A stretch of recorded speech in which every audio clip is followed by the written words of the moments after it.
യുകെയിലെ വ്യവസായി രാജേഷ് കൃഷ്ണയെ കണ്ടിട്ടില്ലെന്ന മുൻ ഫിഷറീസ് മന്ത്രി ജെ മേഴ്സിക്കുട്ടിയമ്മയുടെ വാദം തെറ്റെന്ന് തെളിയിക്കുന്ന ചിത്രം പുറത്തുവന്നു.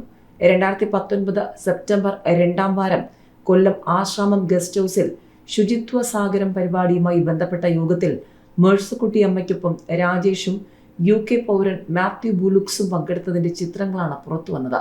മേഴ്സിക്കുട്ടിയമ്മയുടെ തൊട്ടടുത്തായിരുന്നു രാജേഷിന്റെ ഇരിപ്പിടം. ചെന്നൈ വ്യവസായി മുഹമ്മദ് ഷർഷാദ് CPM നേതൃത്വത്തിന് നൽകിയ കത്തിൽ ശുചിത്വ സാഗരം പദ്ധതിയുമായി ബന്ധപ്പെടുത്തിയാണ് മേഴ്സിക്കുട്ടിയമ്മയുടെ പേര് പരാമർശിച്ചിട്ടുള്ളത്. തീരദേശത്തെ മാലിന്യമുക്തമാക്കാനുള്ള ശുചിത്വ സാഗരം പദ്ധതിക്ക് രാജേഷ് കൃഷ്ണ 5 ലക്ഷം രൂപ നൽകിയെന്നും എന്നാൽ രാജേഷിനെ ഇതുവരെ കണ്ടിട്ടില്ലെന്നുമായിരുന്നു മേഴ്സിക്കുട്ടിയമ്മയുടെ വാദം. സർക്കാർ പദ്ധതിയുമായി ബന്ധപ്പെട്ട യോഗത്തിൽ UK പൗരൻ മാത്യു ബുലുക്സ് എന്തിനു പങ്കെടുത്തു എന്നതിൽ വ്യക്തതയില്ല. പദ്ധതിയുമായി സഹകരിക്കാൻ UK സംഘത്തെ രാജേഷ് കേരളത്തിലെത്തിച്ചതിൽ ദുരൂഹതയുണ്ടെന്നാണ് ഷർഷാദിന്റെ ആരോപണം.